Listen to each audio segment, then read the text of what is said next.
Hey guys, it's Olga again, and I'm here with this lovely ladies. Hey. Oh, keep going.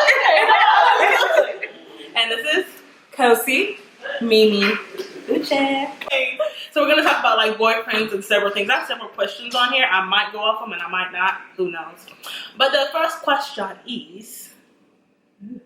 I already asked y'all this question, so y'all already kind of know what it is. Oh, but that one. if you go on a date with a man, boy, whatever the case may be, should he pay on the first date? Okay. So are we just going like down in the line or just speak as we come? Okay, so I think in my opinion, I think that the man should not be responsible for paying because like what if y'all don't even end up, hitting it off and then he paid for this meal and it's kind of like I would just feel like I'm using him in a way because I know I don't like you, but I just sat there and allowed you to pay for the whole meal instead of, I can take care of myself, I second that. What's there? Him taking you on a date.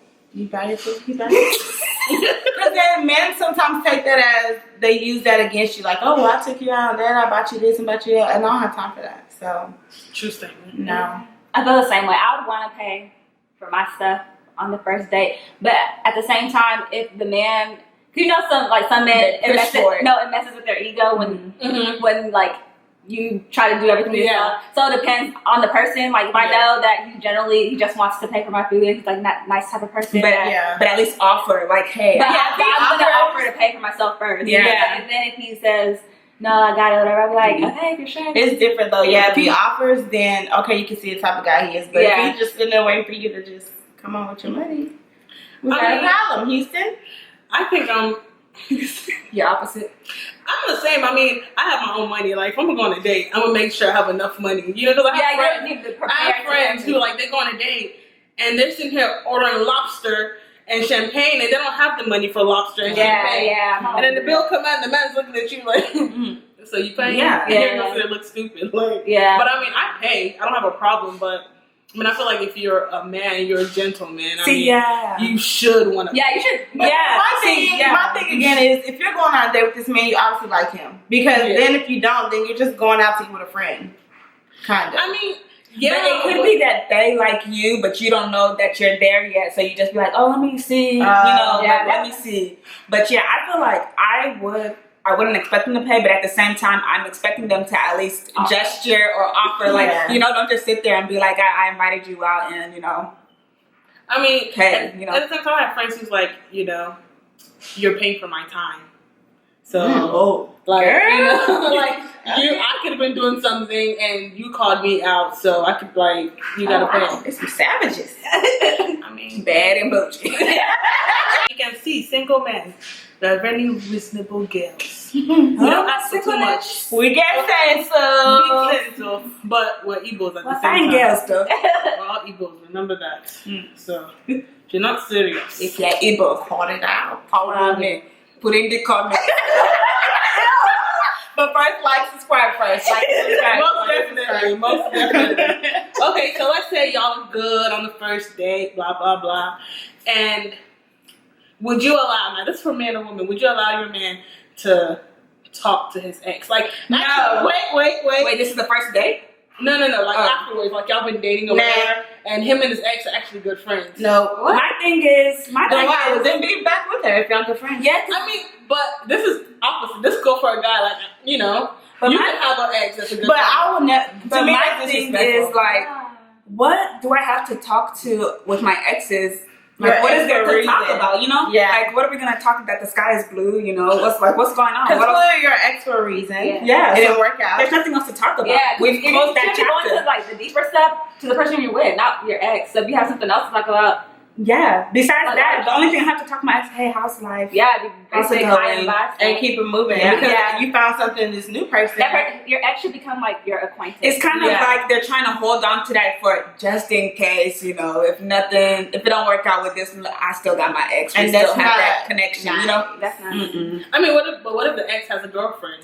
And then that could still be messy. It could. But it's guys out here who had their exes and on call for just in case.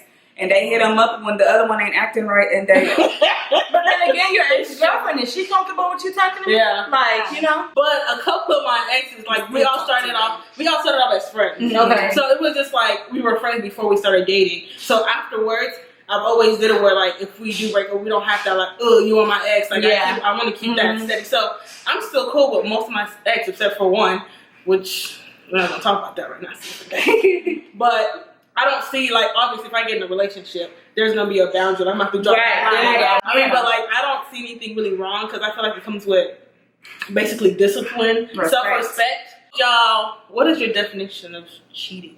Cheating. As in, could it be just a text, like, you know, just texting? What did they say, texting or text cheating? What you know, if you... Texting?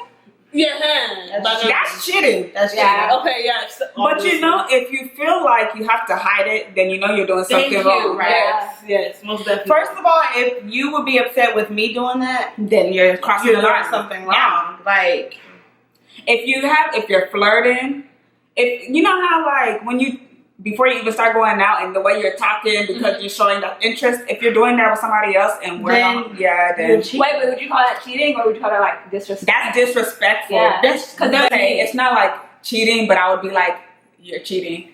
So, to me personally, no, actually, it's disrespectful. You have to say, is it disrespect or is it cheating? Because they're both like bad, but I mean, to me, it's cheating. Some people I don't play all that. Like, no.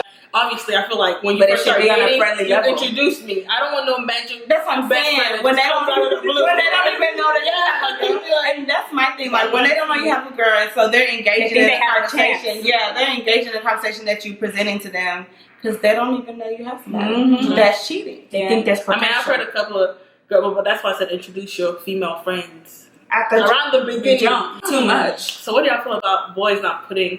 Okay. You're dating a guy. I don't like really putting my boyfriends and stuff on social media because I just feel like it's too much extra drama. But I do let people know, hey, say there's somebody he's taken. So if y'all see him, so you know, let me know what's going on.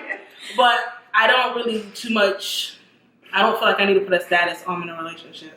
Yeah. Oh, like change your whole status. Yeah. Oh yeah, my own status. I don't actually. My status isn't even on there.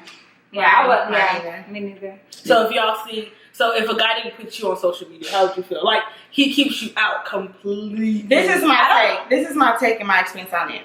I don't mind if you don't post me, but when you're posting other people, oh honey, no, then we have a problem. If somebody else is your WCW, then we have an issue.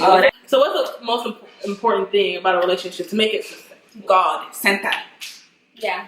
I mean, like center. Jesus be the center of it.